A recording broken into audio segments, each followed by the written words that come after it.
Welcome everybody to Life Elite Christmas Day 20. Day 19. Twice in a row.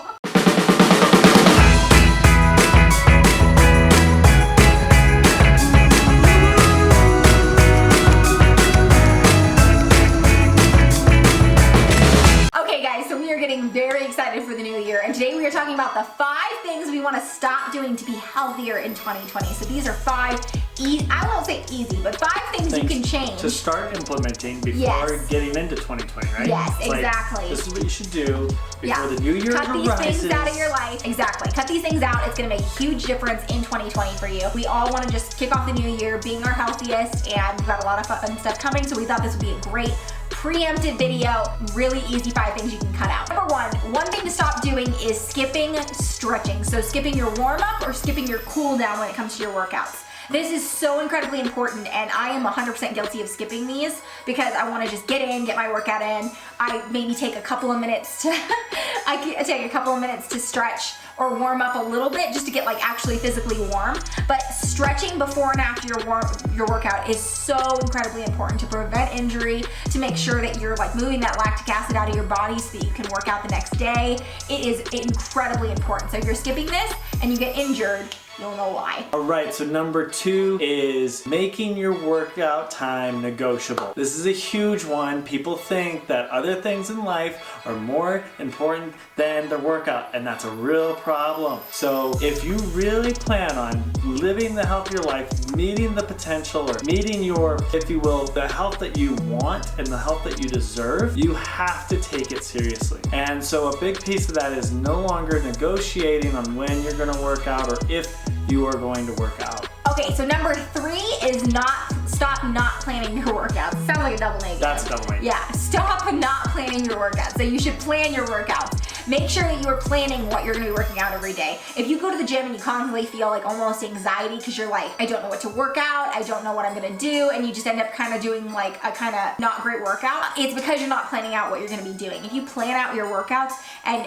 stick to that plan, you're gonna see the results, and it's gonna keep you motivated to keep going in your workout journey. A lot of great apps and things are out there that can help you do this. We personally do online training, so I'll leave a link in the description box if you're interested in online training with us, but we do online training where we make every single workout custom for you, so you know every single time what you're gonna be doing at the gym, so you never have to think about, oh, am I doing something that's actually going toward my goals? Every workout we make is made for you for your goals. So it's super, super important to have a plan, but there's a lot of great workout apps as well, like Sweat App or Tone It Up or the Gymshark app, the Bodybuilder app. All of those are great options for having planned workouts that are gonna get you the results you're looking for. I'm all for moving, getting out there, getting your body going. That's the first step. So if there's a great app that helps you lock down a little bit of a routine on going to the gym and getting something done, thumbs up, get it done. Everybody's a little bit different. What your body's been through, what your body's currently going through is different than what other people are going through. That's where personal training comes into play, and that's what we do is we analyze what your body's taking in and what things are gonna counterbalance that and get you going the right way so that you're able to continue forward in your health journey. This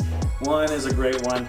You need to stop overbooking yourself. Overbooking yourself, a lot of people think, well, if I keep the hamster wheel rolling, therefore I'm being productive. That is not true. So if you can become and realize the things that are actually on the priority list that need to be done, and you're not taking in any longer all the runaround rat race work, that's a huge lifesaver that's gonna help open brain space. This kind of goes back to that second tip of making your workout non-negotiable. If you overbook yourself to where you've put a lot of things on your plate that are like, can't skip, you know, that meeting like I booked. When you're overbooking yourself, that's when the workout becomes really easy to move, and it shouldn't be because it's your health that's on the line. You can't do everything you do if you are not taking care of yourself. This is why people get sick. This is why people end up with like chronic pain and like all sorts of stuff. So like if you're not taking care of yourself first, you can't do all the things, but at the same time, if you're overbooking yourself, you are also not going to be able to do all the things, and your workout's going to end up slacking, and your health is going to end up slacking, and you can't be your best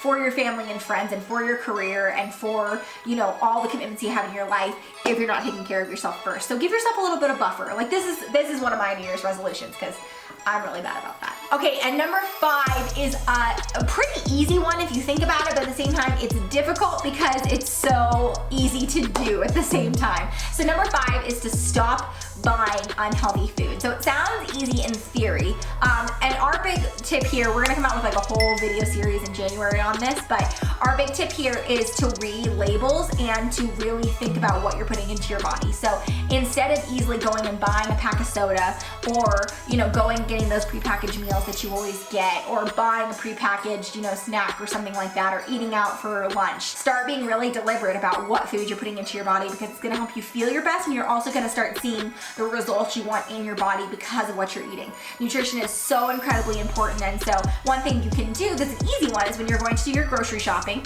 start shopping on the outskirts of the grocery store. So start, instead of shopping in like the aisles, start on the perimeter. So that's where like the meat, the veggies are, the dairy, if you eat dairy, is, we personally don't eat dairy, but like there's all of the healthy food, like the whole foods are on the outside. And if you avoid kind of the center aisles that have, your prepackaged meals, your chips, your candies, your crackers, stuff like that, your cereals, you're really gonna be able to like fill your cart with nutritious foods, mainly vegetables and fruit, getting some lean protein in there, and some whole grains. You're gonna really see the changes in your body, and in the new year, maybe make a resolution to start trying some new recipes. So another piece of this here, as far as the nutrition and diet goes, is during the holiday season, you're gonna feel tempted that, oh, well, we have all this leftover food and I don't want it to go to waste, and I'm just gonna keep it in the fridge and I'm gonna continue to eat this until it's gone. Once I do that, then we'll kick off the new season with the healthy habits. I look at food as experiences, and what that means is there's a time, so like, after a big Spartan race, the day after, it's like, oh, me and my brother and our friends, we have this big breakfast afterwards, and you celebrate, like, I eat on an anti-inflammatory diet most of the time. However, there are splurges when you go out to eat or you do things. Well, then you're tempted to take home the leftovers from those experiences, and the reality is I say don't. If it's junk food, there is no reason to take the leftovers. You should be leaving those. Think of it as you invested in the experience of that journey with the people. So whether it's the holiday season with those leftovers, that was you celebrating the holidays with those individuals. And you can, it sounds terrible, but get rid of the food. Get the food out of the house, because all it's gonna do is sit there for 2 weeks, taking up space in your fridge, cluttering your gut, it's cluttering your brain, and it's cluttering your fridge.